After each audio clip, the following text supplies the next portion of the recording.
buwan ng mga pakitang tao sa mga sinagogs at mga kalsada. Ginagawa nila iyon para purihin sila ng mga tao. Tandaan niyo na tanggap na nila ang reward nila. Diba? Sabi ko sa inyo sa Tagalog, hindi nabanggit yung trompeta. Hindi siya sinalin sa version. Verse 3, mga lalaki, sabay-sabay, pero kapag nagbibigay ka ng limos, gawin mo yun sa parang di na lang magkahit ng best friend mo. Okay, verse 4. Sabay-sabay tayo sa verse 4. Sige, sabay-sabay. Gawin mo yun at ikaw na ang nakakaalam at ang ama mo na nakakita ng kabutihan ginagawa mo in secret ang magbibigay sa iyo. Nakita nyo? No? Ang pagbibigay, maganda o hindi? Ang pagtulong, mabuti o masama? Mabuti. Pero dito, naging masama. Hello? Bakit? Kasi pakitang tao lang. Balikan natin yung verse 2. Yung ating verse na pinasa kanina. Sige, sabay-sabay. So, pag nagbibigay ka ng limos, huwag mo nang ipagsigawan pa tulad ng mga ginagawa ng mga pakitang tao sa mga synagogues at mga kasada. Ginagawa nila yun para purihin sila ng mga tao. Tandaan ninyo, natanggap na nila ang reward nila. Di po ba? Katulad ng ginagawa ng mga politiko ngayon, di ba? Pag magbibigay sila, kailangan nakatutok ang camera. Di ba? Pag magbibigay sila, dapat makuhanan ng picture. Di ba? Bakit? Kasi gusto ipakita sa tao. Hindi yun ang nais ng Panginoon. Ang nais ng Panginoon, dapat magbibigay ka, bukal sa iyong puso, totoo sa iyong puso. Kung hindi, ikokorap mo. The shofar should be used for God to lead and gather people for praise and worship. Yung dapat ang gamit ng trumpeta, tawagin ang mga sasamba. Pero itong mga religious leaders, instead, the religious leaders use it to gain an audience and display their faith, compassion, and generosity. No? Halimbawa, ganito. Huwag ng actor, ha? Ang actor natin, si Ken, si Brad Ariel, itong 5 lalaki. Pagtugtog ko, punta kayo sa harapan, ha? Sige. Hilera kayo dyan. Hilera kayo, hilera. Hilera. Hilera. Harap dito. Yan. Yung tamang paggamit ng shofar, mag-worship kayo sa Lord. Kaya tumunog, di ba? Hindi. Dapat sana, kaya po, pumunta kayo, mag-worship kayo. Hindi. Gagawin ko kayo audience. Makita ninyo, mabait ako. Diba? Nakurang. Palapakan natin mga artista natin. Kayo ngayon pasal. Artista na kayo. Okay. Diba? Mali ang paraan sa paggamit ng shofar. Dapat para sumamba. Hindi para maghanap ng audience. Ang ginagawa nila, naghahanap sila ng audience. Dahil sila ay korap at pakitang tao lamang ginagawang pagtulong, meron din silang reward. Hindi galing sa Diyos. Galing sa tao. Diba? At itong reward nito, anong klaseng reward ito? Anong uling reward ito? Verse 2, B. Basahin natin sabay-sabay. Ginagawa nila iyon para purihin sila ng mga tao. Tandaan nyo, natanggap na nila ang reward. Ang Greek na reward dito ay miston. And yung reward, ano kasi yung reward yung miston? Okay, the literal meaning of this kind of reward, sige, ilipat mo the literal meaning of this kind of reward is a voluntary reward for their performance. So, ibig sabihin ng voluntary, pwede silang bigyan, pwede rin hindi. Si Pastor JP, mahilig tumambay sa Alabang. Kung gusto niyo makita si Pastor JP ng linggo ng hapon o gabi, punta kayo Alabang, makikita niya. Minsan nakita ko yan. May katabing buntis. Sabi ko, kuha na ng picture. Hindi naman kilala, magtatalikuran sila ng buntis. Pero doon sa tinatambayan niya, may mga tumutugtog. Diba? Tapos mayroong parang bukas na basket na pwede na yan. Diba? Hindi obligado yung mga nanonood doon na magbigay. Tama? Voluntary na. Yung kanyang yung kanyang kanta, pwedeng bigyan, pwedeng hindi. Hindi na natin. Hindi sigurado. Kung may reward ka. Yung ganitong reward, walang assurance. Hello? Halimbawa, ang ginawa ka Pastor JP, pinakita ko lang sa iba, walang assurance na tatanggap ng reward. Walang kasiguruhan. Hello? Pag ikaw nagbigay sa iba at pinagmamaingay mo, walang assurance kung tatanggap ka ng gantimpala. Sabi mo sa katabi mo, huwag ganun. Huwag magbigay ng pakitang tao. Hello? Hello? Tama? Kasi hindi sigurado kung tatanggap ka ng gantimpala. You're not sure. At yun nga, one of the best example is the street performers. Tatanggap sila o hindi. Diba? Pwede sa araw na walang matanggap. Pwede rin marami. Pero hindi sigurado. Ngayon, anong difference naman ng reward ng pakitang tao at ng reward ng totoo? No? Yung pakitang tao lang at yung totoo, ano ang kaibahan? Ito ang kaibahan. Kung doon sa pakitang tao walang kasiguruhan, dito naman sa totoong pagbibigay para sa Diyos, ito naman verse 3 and verse 4. Basahin natin sabay-sabay. Pero kapag nagbibigay ka ng limos, gawin mo yun sa parang di nalalaman kahit na best friend mo. Verse 4. Gawin mo yun na ikaw lang ang nakakaalam at ang ama mo nakita ng kabutihan, ginagawa mo in secret, ang magre-reward sa'yo. Anong uring reward ito? Na ginagit dito para sa mga gumagawa ng totoong kabutihan sa kanilang kapwa. Ano to? Verse 4b. Sige nga, basahin natin sabay-sabay. Ang ama mo nakita ng kabutihan, ginagawa mo in secret, ang magre-reward sa'yo. Ang Greek word naman doon, iba. Apodise, iba yan, ibang reward yun. Iba para sa mapakitang tao, iba dun sa gumagawa ng totoo. Ibig sabihin, in secret, you're doing it genuinely. Okay? Ginagawa mo ng totoo. Kasi hindi naman maililihim talaga. Hello? Yung pagtulong hindi na ililihim. Malalaman din ng iba. Ang gusto lang ng Diyos, gawin mo siya ng totoo sa iyong puso. Isang malakas na amen. Amen. Di po ba? Hindi ito katulad ng reward para sa mga pakitang tao lamang ang paggawa ng mabuti o pagtulong sa kapwa. Iba ito. Kung yung unang reward, walang kasiguruhan. Ito, una, basahin natin, sabay-sabay. Ito ay nagmumula sa Ama na nakakakita ng iyong gawa mabuti. Itong reward nito, sigurado. Sa malakas na ito. Yung una, hindi ka sigurado. You're not sure. Tatanggap ka ba? Hindi. Ito, sigurado ka. Bakit? Galing sa Diyos. Hanggang din pala. Sabihin mo, kaya tumulong ka na ng totoo sa iyong kapwa. Sabang sa inyo. Bakit? Kasi sigurado may reward. Amen? May reward. Di ba? Kung sa una, you're not sure. Ito, tiyak, meron kang reward galing sa Diyos. 4b. Basahin natin. Ang ama mo na nakita ng kabutihan ginagawa mo in secret ang magre-reward sa iyo. Kung tayong tao will fail. Tama? Di ba? May gumawa na mabuti sa atin. Minsan hindi natin napapalitan para tumantig. Di ba? Di ba?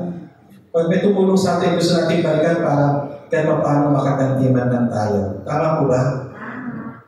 Di ba? Gusto natin yan, di ba? Listen. Kung tayo gusto natin gumanti ng kabutihan sa tumulong sa atin, sabi mo sa katabi mo, ang Diyos pa kaya. Do you understand that? Tatanggap ka ng gantimpala dahil sa Diyos. Amen? You will receive. Pangalawa, basahin natin sabay-sabay. Ito ay hindi voluntary work. Ito ay pangako ng Diyos sa pagmagawa ng may This is a promise. Galing sa kanya ang reward at pinangako niya. Ang tao, pag nangangako, napapako. Ang Diyos, iba.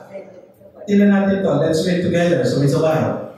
Ang Diyos ay promise maker at siya din ay promise keeper. Sama lang sa amen. Amen. Yung pangalan niya mismo, Yahweh. Ano yung ibig sabihin ng Yahweh? Ano yung ibig sabihin ng pangalan ng Yahweh? Promise keeping God. Ibig sabihin ng Yahweh, ang Diyos na tumutupad sa kanyang pangako. Pangako niya. Kapag ikay tumulong sa kapwa mo, totoo sa iyong puso. Surely, yung kanyang pangako, mararanasan. Amen? You want to be favored by God? Gusto papurahan ng Diyos ang buhay mo? You want to be blessed? Hello? And this is the promise. This is the promise. Hindi ito basta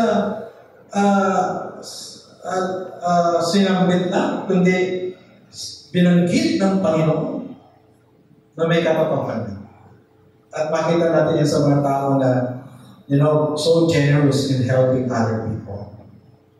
Naintindihan nyo, no? Yung mga tao matulungin, sila yung mas lalo pang pinapagpala ng Panginoon. Ang aking laging illustration yung buhangin. Yung buhangin, pag kinimos mo, may iwan. Hello? Pag ginawa mo yung buhangin, tama mananakad, no?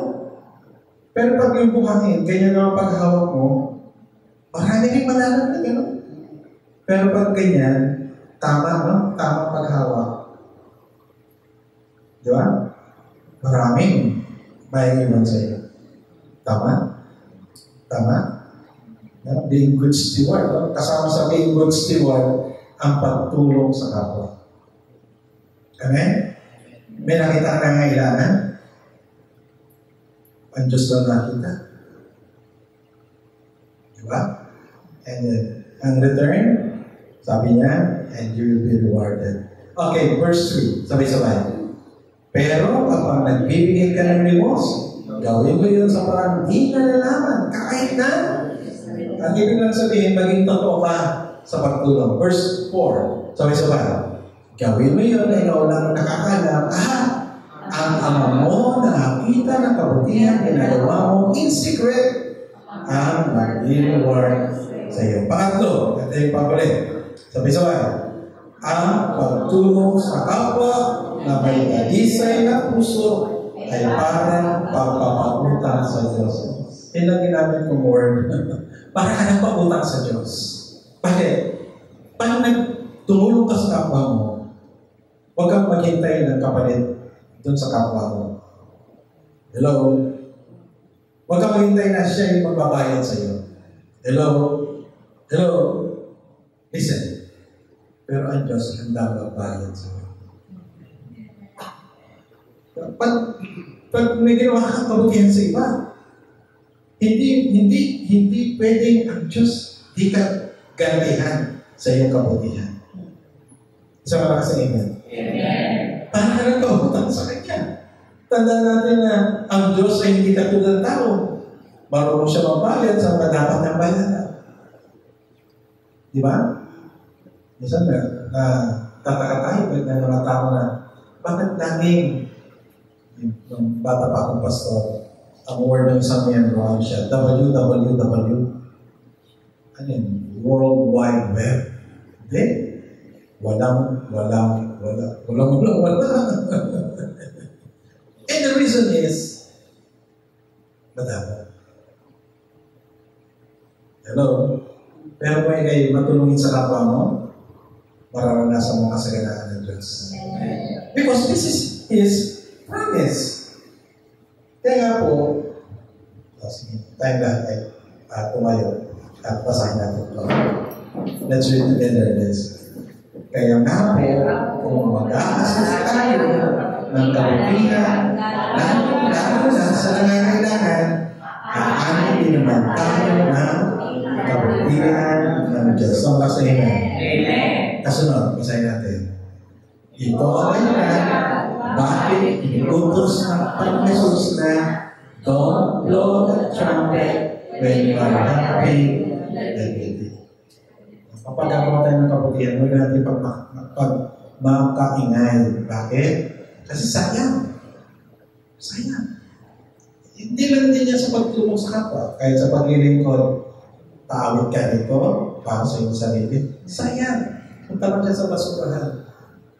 Tutugtog ka, hindi para sa Diyos, hindi para sa iyong sarili, to show yourself. Basura lang din ang pupuntahan nyo. Nagbigay ka ng isang basong tubig sa nauuhaw, pero bukal sa iyong puso. Isang pool ang ibibigay sa inyo, no? The Lord will reward you. And that is the promise.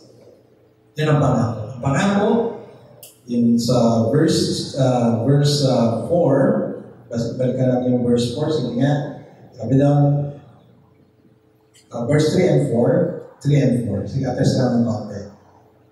Before we pray. Sige, sabi-sabi natin basahin.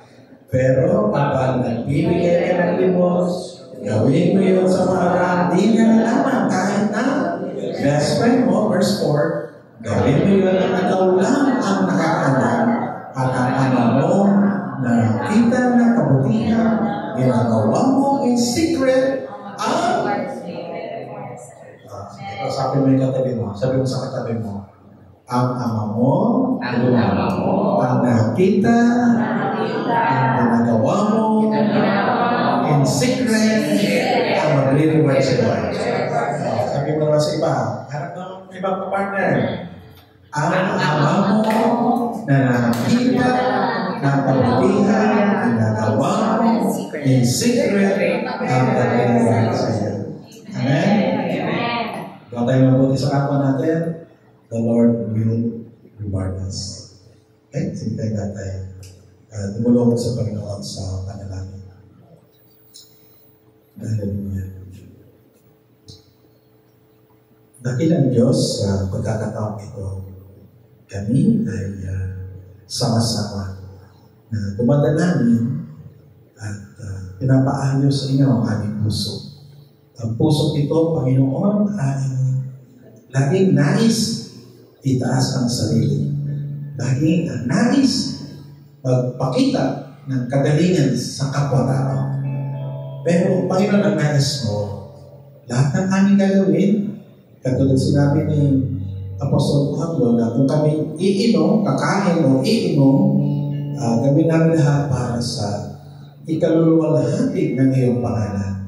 Kahit po sa larangan ng pagtulong, Panginoon, tulungan mo kami na kami tutulong sa kapwa.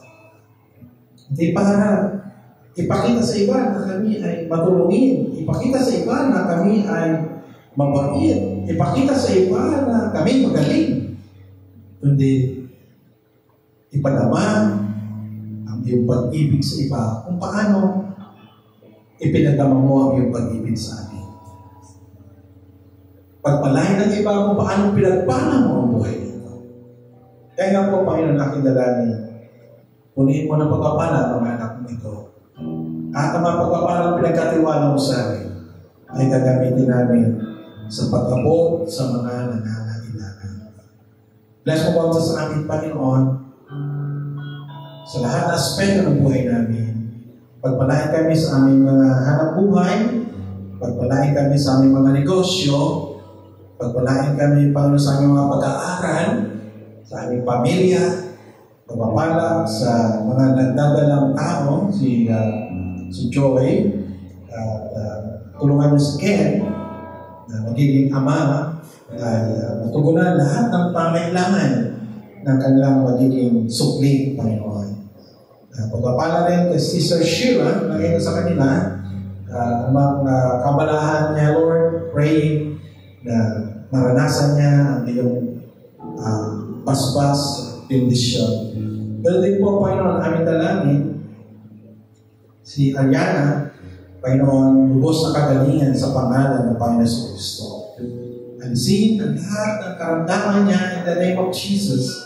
maging mabisa, magamot na kanyang tinente, ang mga pagkain na kanyang kinakain. Maging matalino ang mga doktor sa pagtingin sa kanya.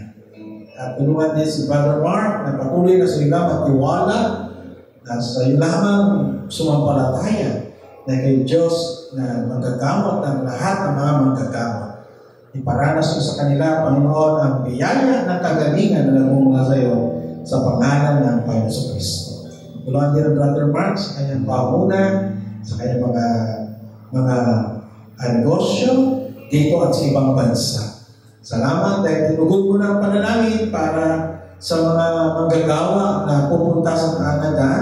At alam ko po, Panginoon, kung pinahintulot mo, makakuha sila ng passport, papahintulot mo rin, Panginoon, na makaalis sila at makapagtrabaho sa Canada. Dahil hindi si Ariel na nasa Canada, ikaw patuloy na mag-ingat at magpala sa kanya doon, Panginoon, at sa iba pang mga kasama doon sa Toronto, Canada. Pagpalain din ang ginagawang worship place namin dito sa Marikina, doon po sa Conception 1, bigyan ng talino sa pangasiwa ng Brother Ray and Sister Sheila, provision in the name of Jesus, at matapos na po ang lugar pagsamba o lugar panambahan para makapag-celebrate na kami ng Thanksgiving and anniversary ng Marikina, City of Hope, Marikina. Panginoon, pagpalain din ang bawat isa na nagtatrabaho dito sa Beauty Resort.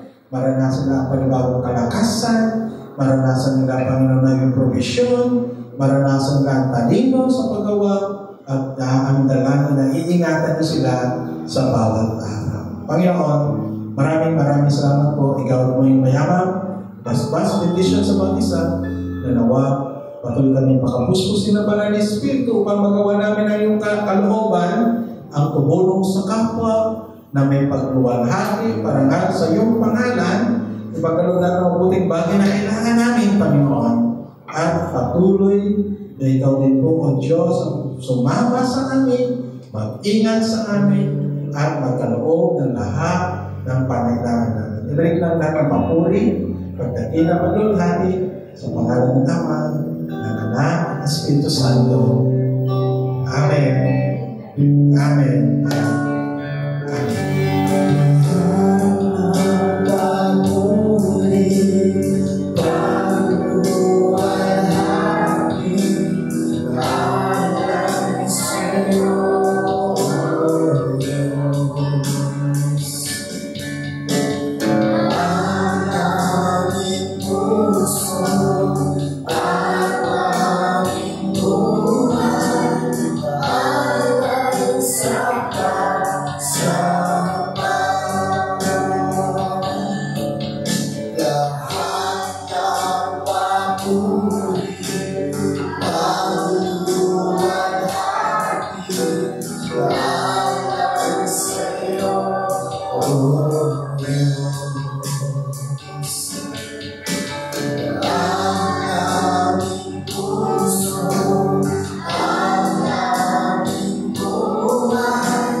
Tayo lang tumulong. Tapos